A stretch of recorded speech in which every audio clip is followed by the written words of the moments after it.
Shout out to G-Man Boxing. Where's the piss bottle? It's over there.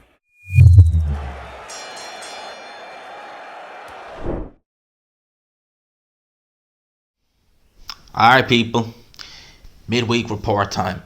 Left this one till Thursday because a hell of a lot of news was breaking over the last couple of days and over the last few hours, really, today. Like, it is Wednesday. I could technically pull out this tonight. I suppose I probably could technically, but I might just upload it in the morning. We'll see. How's that? We'll see. If you get it tonight, happy. If you don't, you have something to watch in the morning. If you're in the UK, obviously. But we'll start with some of the news that's been breaking straight away. So, last week, Mauricio Sullivan basically was announcing that he spoke to Deontay Wilder and that Deontay Wilder looks set to continue his boxing career. I said, look, I love watching Deontay Wilder and I would still happily watch him. I do maybe think that those two Fury fights and the fact that, how old is Deontay Wilder? Because I know he's at present, I think he's the wrong side of 30, but how old is he? Well, what age will he be? Oh, wow. So, really? Jesus. He's actually going to be 37 come October. I didn't realise. I was thinking 35 going on 36, but he's 37. So he's getting up there. He doesn't look it. But Wilder, I was still watching. You know, I'm seeing Michael Benson tweeted here that he thinks he could do AJ versus Joshua, Ruiz versus Joshua, White versus Joshua, Usyk. Did I say White versus Joshua? All these fights against Wilder. Ruiz versus Wilder, White versus Wilder, and obviously Usyk versus Wilder. I don't know if we'll get all of them. I wouldn't be shocked to see the Andy Ruiz fight. I'd be honest, I'd still pick Wilder in that fight. I think stylistically, Andy Ruiz, pretty straightforward fight for Deontay Wilder. Yes, he'd have to worry about Ruiz's hand speed, but you know, Ruiz is not the hardest guy to find.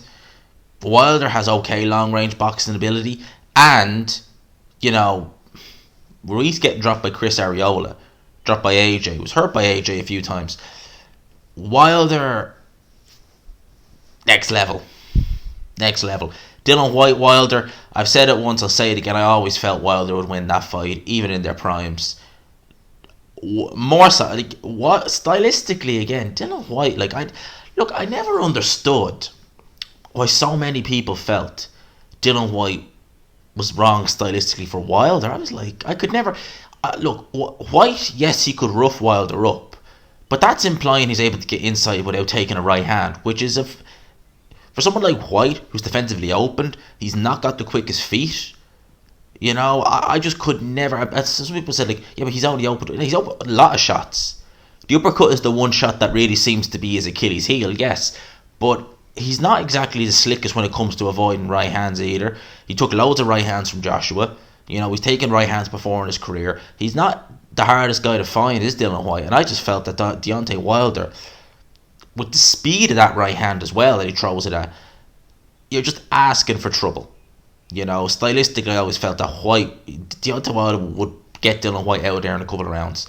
Even if they'd met in 2018, 2019, I'm telling you now, that's a couple of round job for Wilder, now and then. I always fancied Wilder to win that fight. So there is fights there. I reckon likelihood is we're going to get to see Ruiz versus Ortiz next. Heaven forbid we might get a trilogy fight there. But I reckon Ortiz versus the winner of Ruiz versus Ortiz, probably Ruiz. I wouldn't rule that fight out for Wilder. I wouldn't rule him out fighting Robert Helenius, truth be told. I think Robert Helenius, were they talking about doing him and Huey Fury at one point, or was he mandated? Because there would be, you know what they're like, they're all over the place with their rankings. I think Dubois was interim champion. Now he's fighting Char for the regular. I don't think there is a mandatory for the full title, which Usyk has. I think the last mandatory they called for that was Povetkin back in 2018. And then they obviously had Helenius. He might still be. Is he their gold champion or something like that? And yeah, it's a mess. It's a mess. It really is. But in terms of some of the other fights that we can talk about, like Wilder's always going to be entertaining. I mean, you can never say, even a fight that appears boring is never boring with Deontay Wilder, because he's just got such, I've said it once, with Wilder it's exciting because you just don't know when that shot's going to come. That's why you could look at a fight with Wilder where he's playing, especially when he's fighting a taller opponent. He's playing the waiting game. He's probing. He's looking, and you just know at some point that right hand's going to detonate because it's so fast. And that's why I've always felt Wilder is entertaining. And look, Wilder as a person, I don't really have much time for, but as a fighter, I love watching Deontay Wilder, and he is a good fighter. I wish we'd seen that Povetkin fight back in 2016. I really do, because even now, I still think Wilder would have won that fight. I felt it at the time. I was ashamed, and I think that was the week of the fight. I think Wilder was in Sheffield at the time, waiting for that fight to take place. It was taking place in Moscow, in Russia, in right about this time, May. I think it was a little bit earlier, but it was right about this time anyway, in May 2016. I always felt Wilder would have won that fight. I think when I look at, I know we're going off a bit here, and this is supposed to be a review, but like when I look at that fight, I just think that Povetkin, and then that was P-E-D-Etkin at the time, but I still think Povetkin has holes in his defense. I still think that against taller guys, I mean, he fought Marius Wack, for God's sake. That was his preparation for Wilder, a guy who doesn't really use his height, who's slow as molasses, and it's just like, hit me, I've got a chin. That was never going to, of course, he was always going to look good against him, but against Wilder, I think he would have got caught sooner or later. I really do. In other news, Eddie Hearn has said that Dmitry Bivol will likely, or more than likely, will pursue the undisputed title fight. So he could potentially be in there against Beterbiev versus Joe Smith later this year, before facing Alvarez in a rematch. Obviously, we know that the option for Alvarez is still there to take the immediate rematch with Dmitry Bivol, even after the Triple G fight. From what I've heard, the Triple G fight was already signed prior to Canelo losing to Dmitry Bivol, so obviously he had a lot of confidence he'd get through that fight. So that fight is happening obviously in September. Bivol will be looking to target the winner of Beterbiev versus Smith Jr. I reckon it'd be Beterbiev. We've already seen him versus Smith, although Smith's improved since then. But he's also stated that it could potentially be that maybe if that fight is hard to make, the undisputed fight, he could face either Callum Smith or Joshua Buatsi. Out of those two, I don't know, because I think Callum Smith would get beaten. I think both guys would lose, but I'm just trying to think stylistically who would have a better shout. Callum Smith would I reckon Callum Smith would get battered from pillar to post by Bivol. Buatsi, based on that Richards performance, yeah, he would struggle. He really would.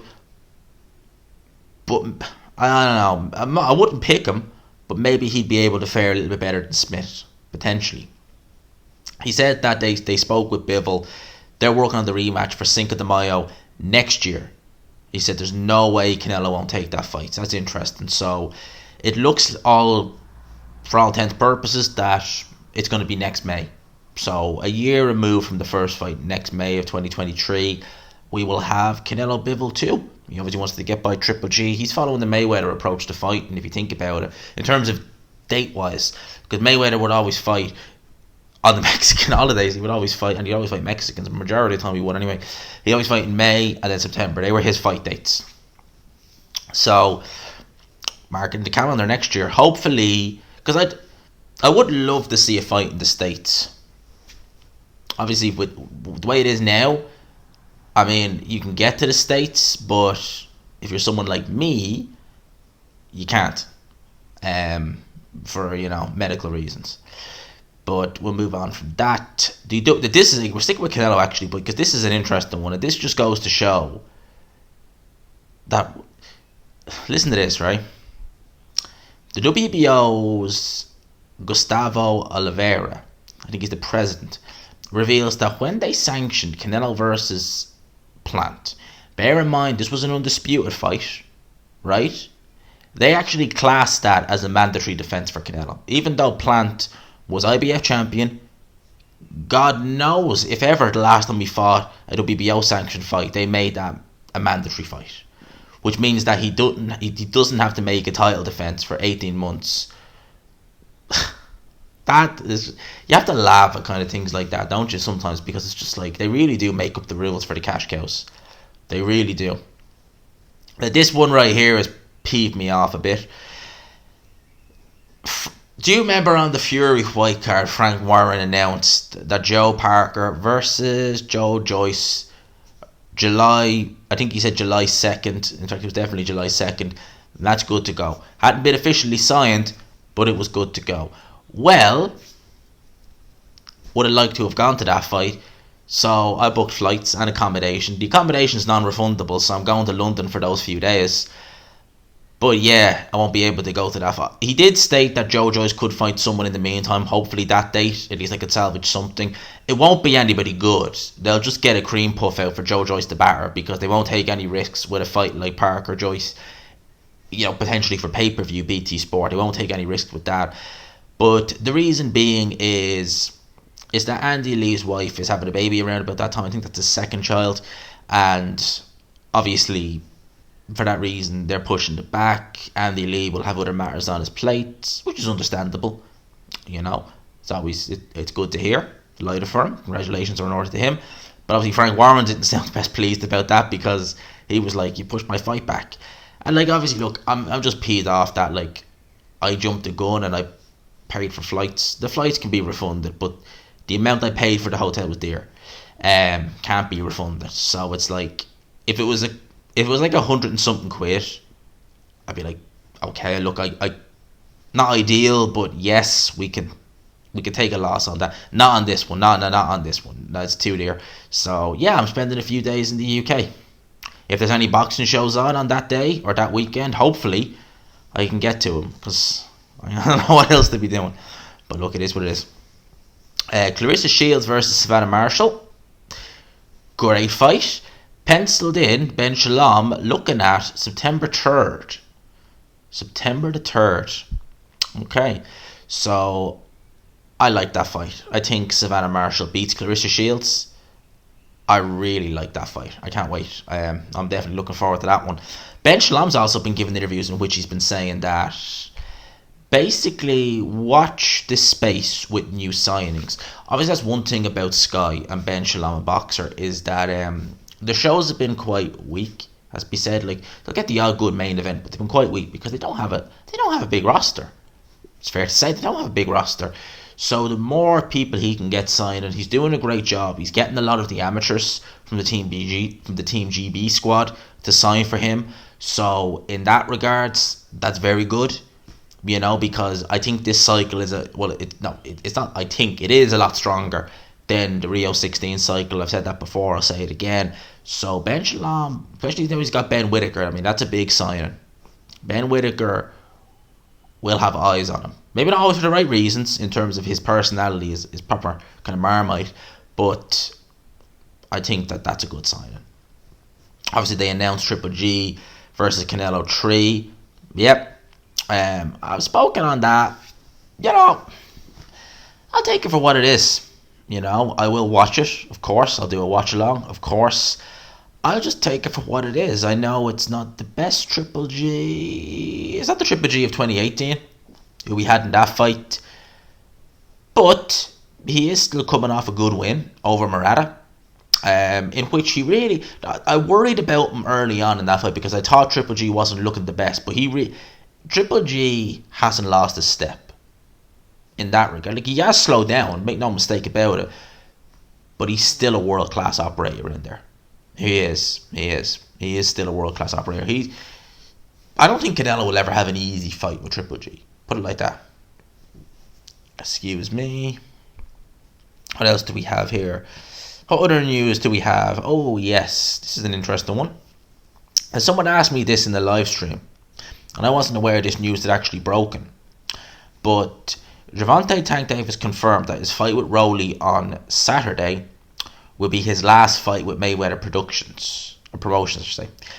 I feel I need to be the one that controls my career. It's time. Everybody don't need to have them training wheels on forever. So Tank Davis, he's been in Team Mayweather for a long... Has he been in there since he turned pro? Because he's been in Mayweather's team for a long time. There has been some moments between the two. I believe it was 2018 where Davis looked to get out of his contract. He only fought once that year. And there was a few things going on behind the scenes, but they obviously got to the end of that, and now he looks set to go his own way. You would imagine that likelihood is he'll probably just sign with, like, Mayweather has his shows on Showtime, Fox, PBC, while still working with Al Heyman. You would imagine that Tank Davis would do something like that, probably stay in Team Heyman more than likely. I think the Zone could be a good option for him, to be honest with you. I think that they need other stars over there in the US. They have Canelo, who goes without saying. They have Ryan Garcia, who is becoming a big star. He has that crazy Instagram following, and people do know him. And him against Tank Davis is a good fight. Tank Davis he's probably actually not got the following that Garcia, because Garcia is just crazy following. But he's not. Tank Davis is okay in terms of his fan base, in terms of his following. So that could be a good option for him. I think that Tank Davis, and I don't know why more fighters don't do this. I understand if they're not massive names, but Tank Davis is a good enough name that they do kind of the Canelo approach and take inspiration from the Mayweather approach, in a sense of, you just kind of say, right, look, bid for the rights to my fight. I'm going to be fighting this guy next. What network wants to bid for it? And just kind of do it like that. I think that's a good way to do it. I think Tank Davis may be in a position where he could do it. He may decide to do what the Charlos do and work with Al Heyman all the while they have their own promotional company. I think Wilder does that as well. I know Wilder has Bomb Squad Productions. With Charlos, I think is it Team Lion or something like that, or is it Lion Productions? There's something to do with Lion. Anyway, I know that. And obviously Canelo is going from promoter to promoter. He's with the Zone now. He may not be in the future. After Bivol, he could go with Top Rank. He could go back to PBC. Who knows? And I think that's a good way to do it. It puts the fighter isn't being tied down, because as you saw when they were having those issues, Tank and Floyd, we didn't see much of Tank. You see it with Beterbiev. He had those promotional issues with Ivan Michel, years ago now, but it dragged on. Beterbiev, from I want to say 2015 to 2017, he was barely in the ring. I think he had one or two fights in that time, because him and Ivan Michel were having them issues. Promotional. I think he was trying to get out of the contract. He couldn't. Andre Ward with Goosen, before Goosen passed away. He had those issues there, trying to get out of that contract. Mikey Garcia, trying to get out of his Top Rank contract. He went from, I think, 2012 to... No, he went from early 2014 to kind of mid 2016 inactive. And it didn't hurt Garcia that much, but 2.5 years is not... 2.5 years pre the Holocaust, that was bad. That was bad inactivity. And it's happened to several fighters where they've just been out of the ring because of promotional issues, and you don't want that. That's one reason why I don't like seeing fighters sign these long-term deals. I much prefer the Matchroom approach in a lot of ways, where Eddie Hearn, I think with the prospects it might be different, like up and comers, because obviously he's building them up. So I understand if he's giving them a 2 or 3 year deal, then I can understand that.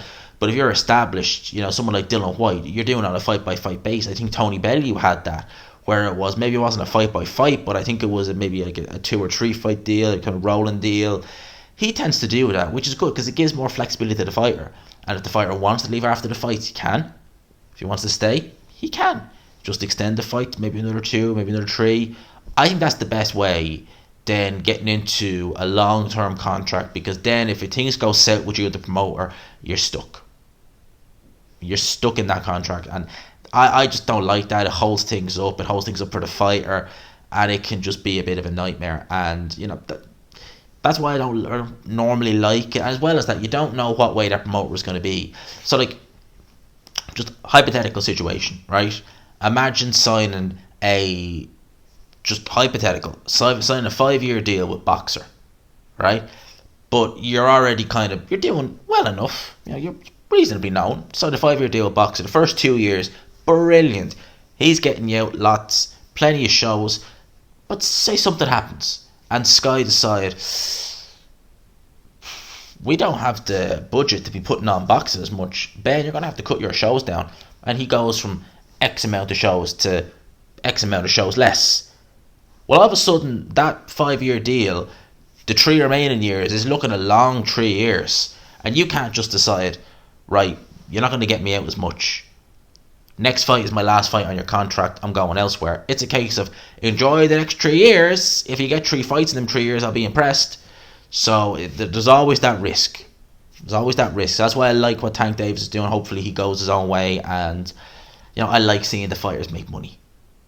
And I don't like seeing the promoter dictate to the fighter. And it's like, you're stuck here. You're stuck in this team. It's like, let the fighter do what he wants. Let him go from 1 to 1 to 1. And if he likes one in particular and he feels it works best, then that's fine. But always keep your options open. That's what I say. So people, I'm going to leave it there. I hope you enjoyed that. Depends how long I get this uploaded. We may get it out tonight. If not, I'll get it out first thing in the morning. I normally upload, I don't really list these videos, but I normally go gym in the morning. So I normally just ping public at like 7:30 in the morning, just as I'm finishing up in the gym. So we'll see, one or the other. Hope you enjoyed it, people. Smash the like button if you could. Subscribe, of course, if you haven't already. For now, I'll talk to you. Peace.